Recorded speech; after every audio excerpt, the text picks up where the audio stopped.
तीसरे विश्व युद्ध की तैयारी में व्लादिमीर पुतिन। रूस ने बनाया दुनिया की तबाही का बंकर। कोरोना के चलते दुनिया तगड़े संकट से गुजर रही है, लेकिन इस बीच दुनिया में तीसरे विश्व युद्ध की सुगबुगाहट ने नई टेंशन दे दी है।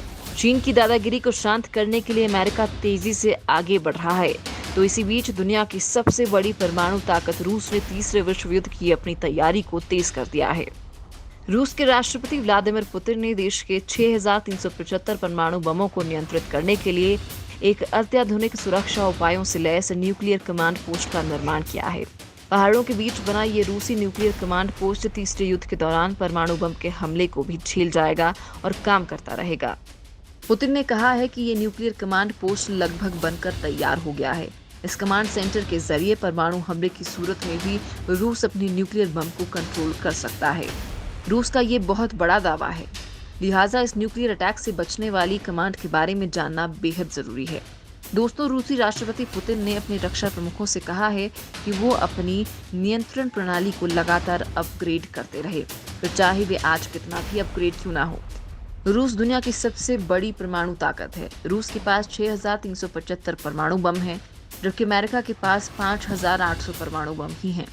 माना जा रहा है कि अमेरिका के साथ हथियारों की नई दौड़ शुरू होने की आशंका के बीच पुतिन ने नए सुरक्षा समीकरण का आह्वान किया है।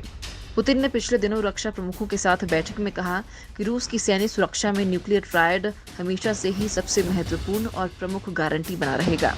रूस अपने महाविनाशक परमाणु बमों की मदद से एक झटके में पूरी पृथ्वी को तबाह करने की क्षमता रखता है। रूस सतह से सतह परमाणु पनडुब्बी से दागी जाने वाली मिसाइलों और बम वर्षक विमानों की मदद से परमाणु बम को गिराने की क्षमता रखता है। पश्चिमी देशों के साथ रूस के चल रहे तनाव के बीच हाल ही में आई रिपोर्ट में कहा गया है कि सोवियत संघ के पतन के बाद अब पहली बार रूस की सेना सबसे मजबूत हो गई है। सोवियत संघ के समय में तो एक बार रूस के परमाणु बमों की संख्या 40,000 तक पहुंच गई थी। हालांकि अमेरिका के साथ संधि के बाद रूस ने अपने परमाणु हथियारों की संख्या को कम किया है। रूस बना रहा घातक हथियार। अमेरिका के कोल्ड वॉर के समय की संधि से हटने के बाद अब रूस सतह से सतह तक मार करने में सक्षम कैलिबर मिसाइलें बनाने में जुट गया है। अब तक ये किलर मिसाइल केवल युद्धपोत और सबमरीन से ही दागी जा सकती थी। इससे पहले INF संधि की वजह से अमेरिका और रूस के बीच इस तरह की कम दूरी की और मध्यम दूरी की मिसाइलें बनाने पर रोक थी। इतना ही नहीं, पुतिन ने रूसी नौसेना को पानी के अंदर चलने वाले ड्रोन विमान या टॉर्पीडो को बनाने की अनुमति दे दी है। इस टॉर्पीडो के अंदर परमाणु हमला करने की भी क्षमता है। इससे सबमरीन के जरिए दागा जा सकता है। पुतिन ने दावा किया है कि अमेरिका रूस को अपना मुख्य सैन्य शत्रु मानता है और उसकी परंपरागत हमले के जवाब में परमाणु हमला करने की योजना है।